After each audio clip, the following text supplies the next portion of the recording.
Hi, and welcome to my Access project. In this video, I'll be explaining what is Microsoft Access and how I incorporate it in my business. First of all, Microsoft Access is a database management system that enables business to store, classify, and record data, large amounts of data, in order to better keep track of customers, orders, or even any part of their business. It really enables the business to make better informed decisions since Microsoft Access can help to organize the data in a user-friendly way. This paper from Western New England University highlights that design, development, and explorations of database are popular topics covered in introductory courses taught at business schools. In fact, in our class this semester, we learned very advanced skills in Microsoft Access, such as advanced database design situations, and also the development of modules and macros. The Module 8 of our book, Microsoft Office 365, taught us about macros, navigation forms, and control layouts.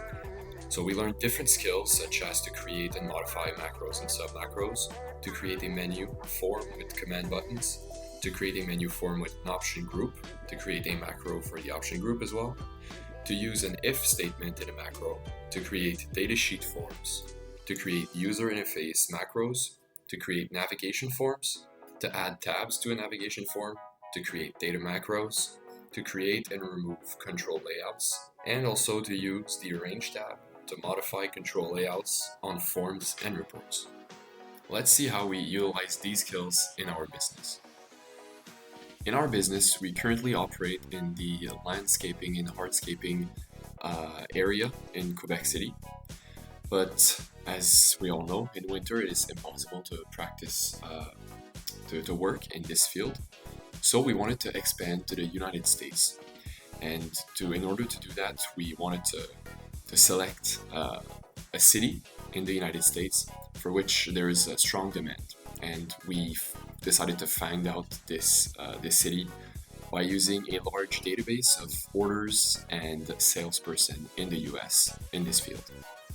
So to first classify some information that we wanted in the module in this Access database, we first created some basic forms: the customer form, the orders form, the project form, and the salesperson form.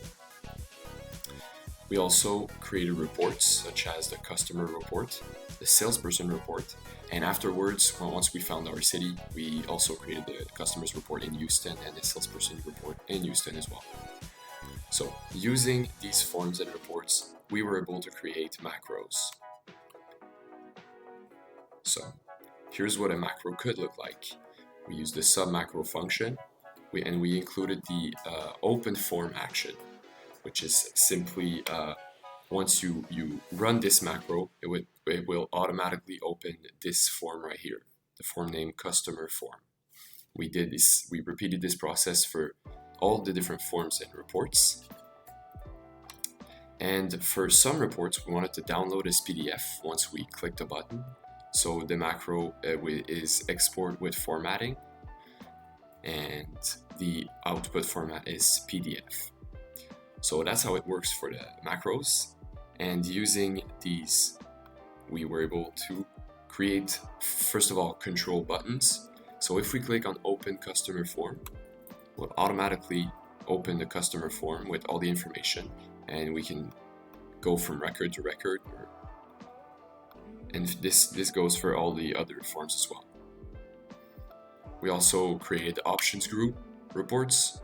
So if we want to preview the customer report, here it is. We simply click on the button, and the macro runs automatically. Here it is, the customer report. We used a query to create this report in order to select the fields we wanted, such as customer ID, customer name, country, city, state, postal code, region, project ID, and the salesperson as well. So that's for the customer report. If we wanted to download a PDF of the Houston customers report, simply click on this button, here it is. We can download anywhere we want on our computer. So that's it for Module 8.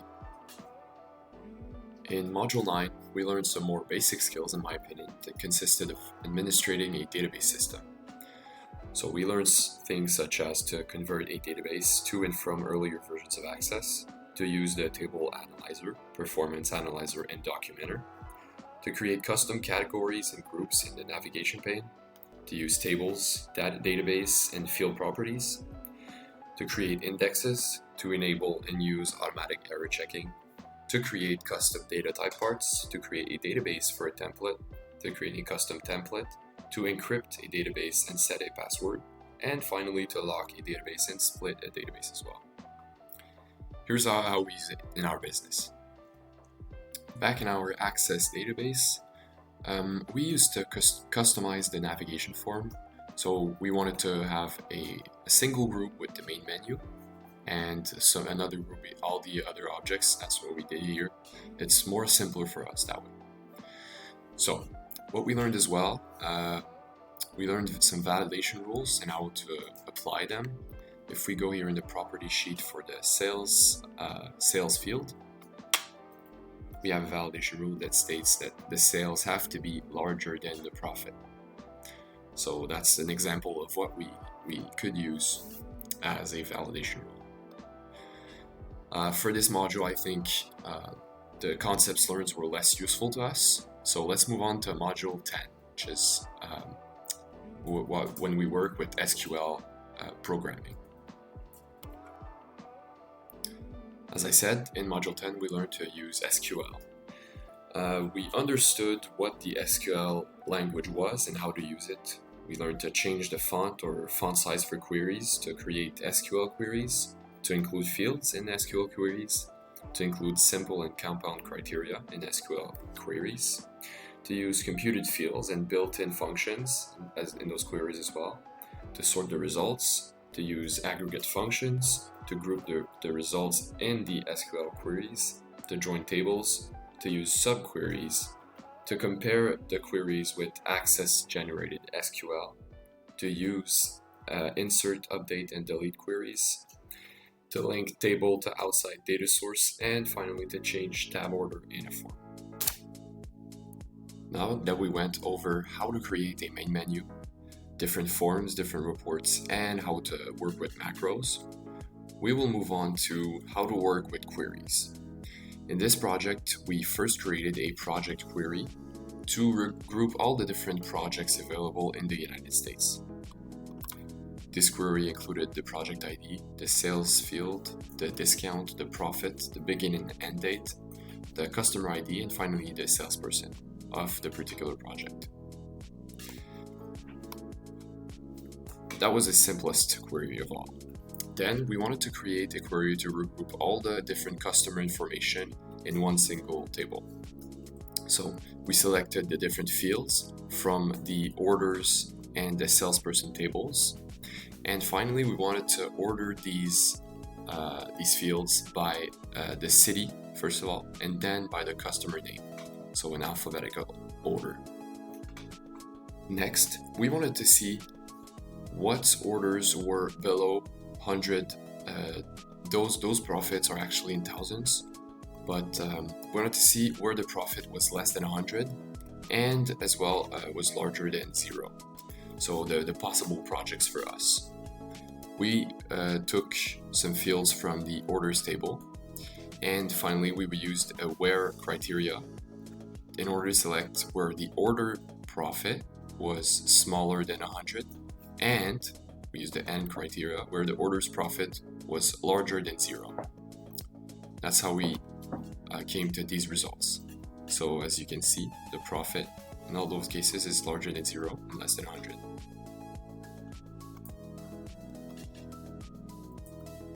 In the query number 3, we wanted to see the fields from the order ID, the customer name, the orders, and we also wanted to have a calculated fields. So we wanted the sales minus the discount to arrive at the net sales. That's our calculated field. And we wanted those from the orders and the salesperson tables. Finally, we use the where criteria in order to have only results from city of Houston and the city of Dallas. And in order to do that, we use the or criteria to have one of those two. In the fourth query, we wanted to see what basically projects from the city of Houston had sales larger than 200 of sales. So we included the salesperson field, the region field, the project ID, the customer name, and the city, and the sales as well. From again those two tables, orders and salesperson. We use the where and criteria for those two criteria from City of Houston and sales over 200. And finally, we ordered by the sales in a descending order. That's what DESC means here. Finally, in the last query, we settled on the City of Houston for our expansion and our business. That's when we included all the orders field and the salesperson who takes care of those orders, and we used the where criteria for the City of Houston. That's how we came to these results. In our book, Microsoft Office 365 Advanced Edition, there was also a chapter on database design. So in this module, we didn't learn some skills to put in effect in our Microsoft database, but we learned some important terms and basically some concepts that really helped us understand more about Microsoft Access. We learned some things such as to understand the terms entity, attribute, and relationship, to understand the terms relation and relational database, to understand functional dependence and identify when one column is functionally dependent on another, to understand the term primary key and identify primary keys in tables, to design a database to satisfy a set of requirements, to convert an unnormalized relation to first normal form, then to convert tables from first normal form to second normal form, and to convert table from second normal form to third normal form. Finally, we understood how to represent the design of a database using diagrams. Thank you for listening to my project. I hope to see you in the final project where we will summarize what we learned in each of the different chapters of this book and how we incorporate it in our business. Thank you.